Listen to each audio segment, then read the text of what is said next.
The deadline between the federal government and the organized labor unions over the minimum wage sagas will end today. Now the committee then dey expected to submit the outcome of their meeting wey go include the proposed new minimum wage. But where the wahala dey be say both the government and the labour dey propose different amounts for the minimum wage. Na make I dey give our country people advice say dem better dey ready for another strike because the organized labour union dey no wan rest o. Dey say like dey no go gree for the federal government. Know say the Nigerian government dey yarn say both dem and the organized private sector dey don agree on 62,000 naira as the minimum wage for Nigerian workers, and 62,000 e dey equivalent to $41.32.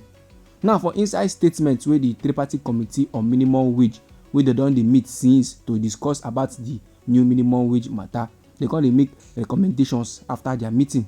According to the statement, government dey yarn say dem don critically torchlight the national minimum wage and dem don use all necessary parameters. Dey come dey yarn say dem also apply social, economic and political consideration.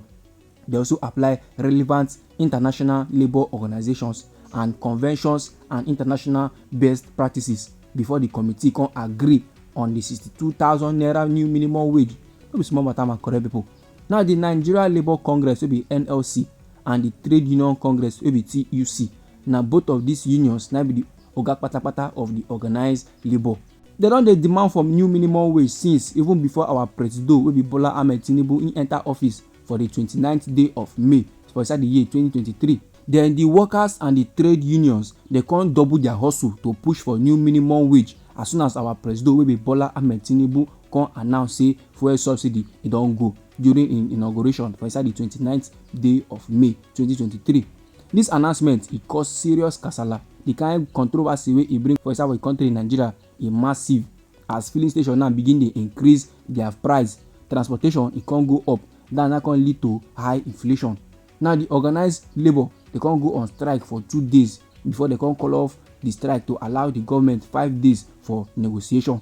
Last my country people, that 5 days e don expire and the labour union plus the federal government dey never still agree because the federal government now na 2,000 dem add join the 60,000, that is 62,000 na dey propose as minimum wage. But the organized labour wey be NLC and TUC dey say we no dey gree for now.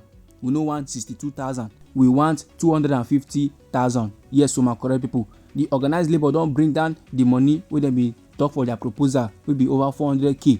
They don bring am down to 250,000, while our government na only 2,000 dem add join their old proposal. No be small matter, my correct people.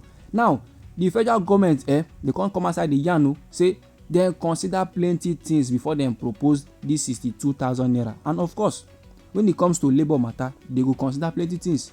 But if na senate dem matter, na ahead. If na new national anthem wey no get meaning to true, na ahead. But when e don come labour wey we say even the 2 days wey dem go on strike, even na only the federal government come outside come dey yarn say omo we feel am hot, but still dem no wan give the labour wetin dem want. So dem say dem consider plenty things before dem arrive at this 62,000.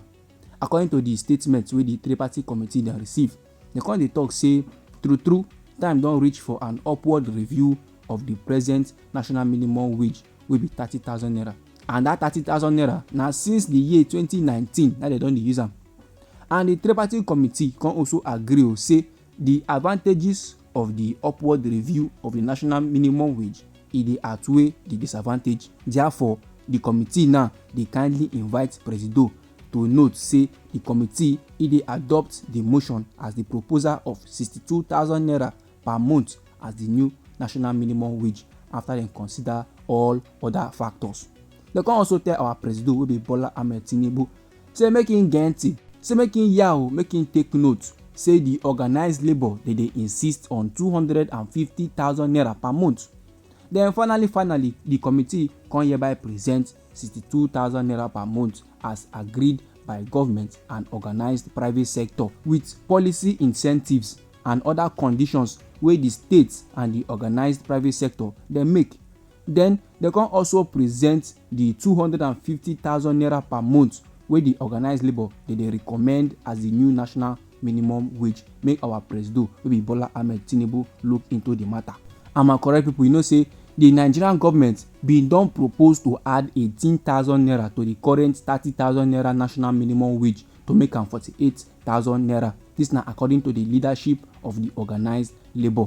But this position now e far well from the 615,000 naira wey the labour unions for inside Nigeria dey present to the government. The government now dey complain say omo the money e too much o, e dey unrealistic, but dem believe say one day dey come wey be say the labour unions now this money wey dey propose as the new minimum wage e no go dey unrealistic, e go just make sense, and the things and things wey go dey for inside the country go come make am easy for the federal government to dey pay the labour union the money wey dem dey ask for. The national president of the trade union congress wey be Festus Osifo, im come dey yarn say the 48,000 naira now e even dey lower than wetin the least earning federal worker dey currently dey carry, and that's one my correct people, e no make sense at all. Remember say our president wey be Bola Ahmed Tinubu, im bin announce a 35,000 naira wage award to federal workers from the month of October 2023 until a new minimum wage go start. That one mean say the least personnel now for the Nigeria civil service dey currently dey earn at least 65,000 naira monthly. So my correct people don confirm am na say the kind gbas wey dey for inside this new minimum wage saga e plenty, e don even reach to take write storybook, and if person use am e go sell well because the matter e long. You know say the Nigerian Governors Forum, the group of all the governors for inside the country Nigeria, na on Thursday they come arrange statement come give the federal government say, dear federal government, that 60,000 naira national minimum wage wey una propose e no go fly at all, e no dey sustainable, e no get anyhow wey the state go fit pay the money, and if dem must pay am, that is to say they go use all the allocations wey dem dey receive take pay salaries, and e no make sense because when dem don use all the allocation take pay salaries, they no go come get change to take do development purposes. But last on Friday after the meeting, they come agree on 62,000 naira. Now wahala still dey ground because the organised labour never agree, they never sign am say okay we go with una proposal wey be 62,000 naira. No, they never agree. They still plaster for their own proposal wey be 250,000. They say they no dey shift. Now my correct people, the federal government dem get stubborn head, the organised labour too dem get stubborn head, and when two elephants dey fight, na the grass na dey suffer am. As a country person wey you be, just tie your shokoto, arrange your sandals and ready for the strike wey go soon come board, because the organised labour dey no dey go back on their matter. This na the confirmed informate wey I bring come for you my correct people.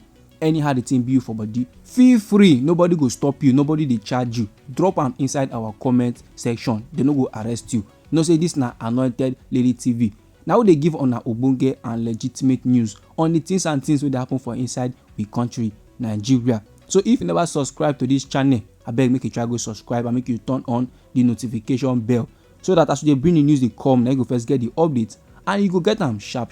And make you try to share the news to your family and friends so that them too they go know wetin dey happen for inside we country Nigeria. I dey bring another update for you my correct people. No go anywhere.